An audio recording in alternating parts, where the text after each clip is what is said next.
நாம் கர்த்தருடைய நாமமாக நாம் பார்த்து கொண்டு இருக்கிற நாமத்தில் ஒரு பெரிய நாமம்னு சொல்லலாம். கர்த்தருடைய நாமம் எல்லாமே பெரியது தான், எல்லாம் மகிமை உள்ளது தான்.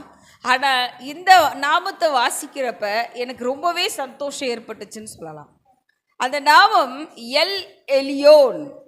எல் எலியோன், எல் எலியோனா கர்த்தர் எப்படிப்பட்டவர்ன்றதுக்கு அது ஒரு ஆதாரமான வார்த்தையாக இருக்குது. உன்னதமான கர்த்தர். இங்கிலீஷ் பைபிளில் இப்படி எழுதப்பட்டிருக்கு, எல் எலியோன்னா God most high, God of the highest அப்படின்னு சொல்லி எழுதப்பட்டிருக்கு. ஹை அப்படின்னா ரொம்ப உன்னதமானவர், அவர் தான் மேலானவர், அவருக்கு நிகராக எதுவுமே இல்லை அப்படின்னு சொல்கிறது தான் உன்னதமான கர்த்தர். பைபிளில் நிறைய இடத்துல உன்னதமான கர்த்தரே உன்னதமான கர்த்தரே அப்படின்னு சொல்லி எழுதப்பட்டிருக்கு. யோபுவின் சரித்திரத்தை வாசிக்கிறப்பையும் உன்னதமான கர்த்தர் அப்படின்னு சொல்லி யோபுவும் சொல்கிறாரு.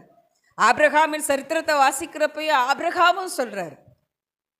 சங்கீத பகுதிகள் வாசிக்கிறப்பையும் தாவீது என்ன சொல்கிறாரு, உன்னதமான கர்த்தரை நான் தாபரமாக கொண்டேன் அப்படின்னு சொல்லி சொல்கிறாரு.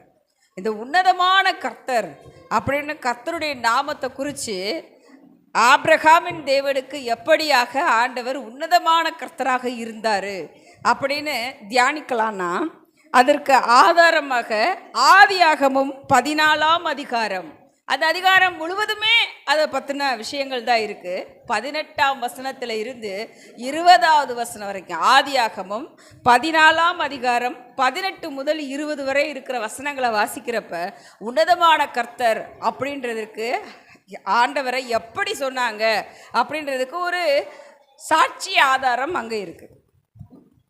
எப்படின்னா, நமக்கு அது நல்ல தெரிஞ்ச ஒரு கதை. ஏன்னா அடிக்கடி இந்த சம்பவத்தை ஐயா நமக்கு சொல்லியிருக்கிறாங்க. மெல்கிசேதேக் அப்படின்றவர் தான் அந்த இடத்துல நமக்கு என்ன செய்கிறாரு, அறிமுகமாக்குறாரு. எப்படியாக நல்லா தெரியும் நமக்கு. ஆபிரகாம் எங்கேருந்து வர்றாரு, தன்னுடைய ஊர் தேசத்தில் இருந்து என்ன செய்கிறாரு, ஆண்டவர் கூட்டு வருகிற அந்த கானான் தேசத்தை தேடி வர்றாரு. அப்படி வர்றப்ப அவர் கூட வந்தவங்க தான் யார், அவருடைய அன்னை மகனான லோத்தையும் கூட்டிகிட்டு வர்றார். தன்னுடைய வேலைக்காரர்கள், ஆடு மாடுகள், தன் மனைவி எல்லாரையும் கூட்டிக்கிட்டு லோத்தையும் கூட்டிக்கிட்டு தான் ஆபிரகாம் அங்கேருந்து வர்றார். அப்படி வர்றப்ப அந்த லோத் என்ன செய்கிறாரு, ஆபிரகாம் கூட இருக்கிறது அவருக்கும் அவருடைய வேலையாள்களுக்குள்ளேயும் ஒரு சின்ன பிரச்சனை ஏற்பட்டதுனால அவங்க என்ன செய்கிறாங்க, அங்கேருந்து பிரிஞ்சு தன்னை என்ன பண்ணுறாங்க, வேறு இடத்திற்கு மாறுறாங்க. அதுதான் சோதோம் கொமோரோ அப்படின்ற பட்டணத்துக்குள்ளே யார் வர்றாங்க, லோத் வர்றார். ஆனால் சோதம் கொமோரோ பட்டணத்தில் ரொம்ப பாவங்கள் நிறைஞ்சதாக இருக்குது. அங்கே ஓரினச்சேர்க்கை இருக்கிறத ஆண்டவர் பார்த்து அதை சகிக்க முடியாமல் அந்த நாட்டை என்ன செய்ய போகிறேன்னு சொல்லிட்டாரு, அழிக்க போகிறேன்னு சொல்கிறாரு. அதை ஆபிரகாமுக்கும் வெளிப்படுத்துகிறாரு. ஆபிரகாம் அதை என்ன செய்கிறாரு, ஆண்டவரே ஒரு நீதிமான் இருக்கிறானே அங்கே அப்படின்றத மெதுவாக ஆண்டவர் இடத்துல சொல்கிறாரு. 50 நீதிமான் இருந்தால் விட்டுருவீங்களா, 20 நீதிமான் இருந்தால் விட்டுருவீங்களா, 10 பேர் அப்படின்னு சொல்லி சொல்லி ஆண்டவரை கன்வின்ஸ் பண்ணுறாரு. ஆனாலும் ஆண்டவர் என்ன சொல்கிறாரு, உனக்கு தேவை யார், ஓ குமாரனான அந்த லோத்து தப்பி வைக்கப்படணும், அவனை நான் தப்பு வச்சிடுறேன். ஆனால் சோதோமுக்கும் குமாரோவுக்கும் நடக்கவிருக்கிறது கண்டிப்பாக நடக்கும்னு சொல்லி அந்த இடத்துல தேவ தூதர்கள் வந்து என்ன செய்கிறாங்க, லோத்துவை அந்த இடத்துல இருந்து என்ன செய்கிறாங்க, தப்பு வைக்கிறாங்க. இது நமக்கு தெரிந்த சம்பவம், அப்படித்தானே.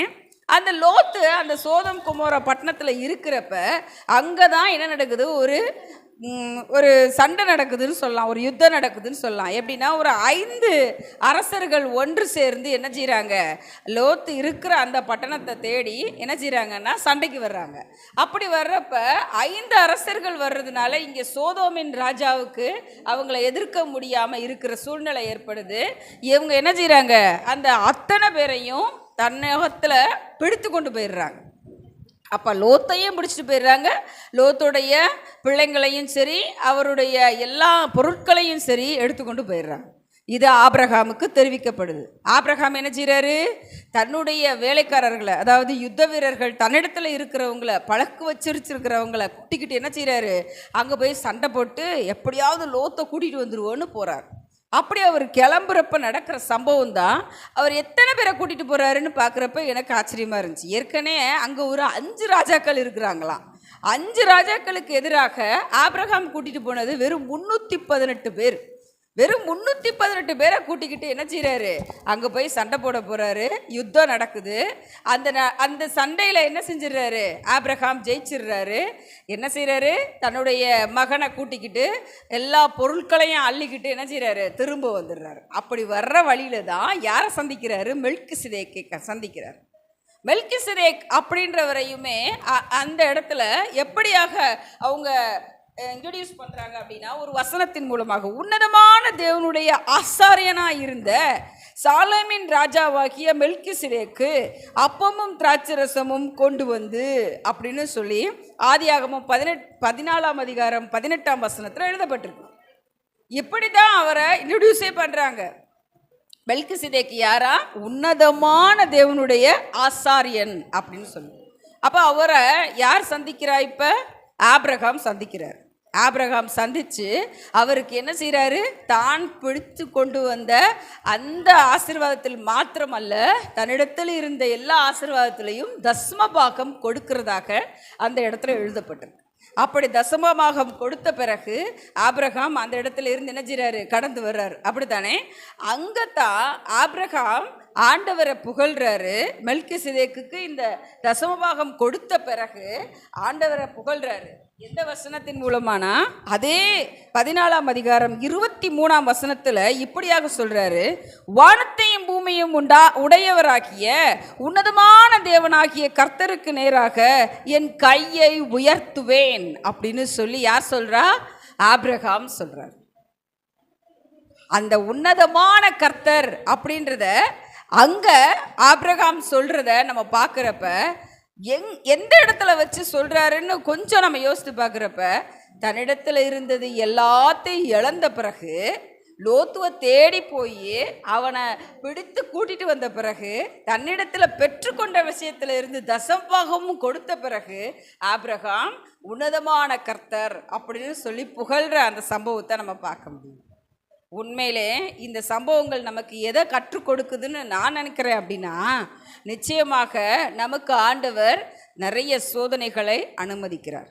அந்த சோதனைகளில் நாம் வெறுமையாகிறோம். சில சமயங்களில் நம்மளிடத்துல இருக்கிறது எல்லாத்தையும் இழந்து போகக்கூடிய சூழ்நிலை கூட ஏற்படுது. ஆனால் மறுபடியுமாக ஆண்டவர் நம்மளை என்ன செய்கிறாரு, அதை எல்லாத்தையும் பெற்றுக்கொள்ள ஆண்டவர் நமக்கு உதவி செய்கிறார். அப்படி பெற்றுக்கொள்ளும் பொழுது நாம் எதை மறந்து போயிடுறோன்னு நான் நினைக்கிறேன்னா, எப்படி ஆபிரகாம் 10ல் 1 பங்கை எடுத்து தசமபாகமாக சாலேமின் ராஜாவுக்கு கொடுத்தாரோ, அதுபோல் ஆண்டவருக்கு கொடுக்கிறத நாம் மறந்து போகிறோம். ஏன் ஆண்டவருக்கும் சாலேமின் ராஜாவுக்கும் ஒரு சம்பந்தம் இருக்குன்னு நான் சொல்கிறேன்னா, அவர் எப்படியாக வர்றாருன்னு சொல்கிறாரு, அப்பமும் திராட்சரசமும் கொண்டு வருகிறாருன்னு. இயேசு கிறிஸ்துவை பற்றி சொல்கிறப்ப கூட நாமளும் பார்க்குறோம், அவர் எப்படிப்பட்டவராக வர்றாரு, அப்பமும் திராட்சரசமுமாய் நம்மகிடத்திலே வர்றார். அதன் மூலமாகத்தான் நம்மோட உடன்படிக்கையும் செய்கிறார். அப்போ அப்படிப்பட்டவருக்கு நாம் என்ன செய்யணும், கண்டிப்பான முறையில் மனரம்யமாகவும் நம்ம என்ன கொடுக்கணும், தஸ்மபாகங்களையும் காணிக்கைகளையும் சந்தோஷமாக கொடுக்கணும். எப்படி ஆபிரகாம் அன்னைக்கு கொடுத்து சந்தோஷமாக அந்த இடத்தை விட்டு கடந்து போனாரோ, அப்படியாக மெல்கிசேதேக்கின் அதிகாரத்தை பெற்றிருக்கிற நாம் இயேசு கிறிஸ்துவிற்கும் நாம் என்ன செய்யணும், ஆலயத்துக்கு வரணும், அவரை தேடணும். அங்கே அவருக்கு சந்தோஷமாக அந்த தஸ்மபாகங்களையும் காணிக்கைகளையும் கொடுக்கிறப்ப நிச்சயமாகவே ஆபிரகாம் எந்த ஆசீர்வாதத்தை சுதந்திரித்து கொண்டாரோ, எப்படிப்பட்ட சந்ததியை அவர் பெற்றுக்கொண்டாரோ, எப்படிப்பட்ட ஒரு சுதந்திரத்தை அவர் பெற்றுக்கொண்டாரோ, அப்படியாக தெய்வம் நம்மளை ஆசீர்வதிக்கிறதுக்கு அவர் உன்னதமான கர்த்தராக இருக்கிறார். அப்படிப்பட்ட உன்னதமான கர்த்தரை நம்ம நிச்சயமாக சேவிப்போம். ஆமென்.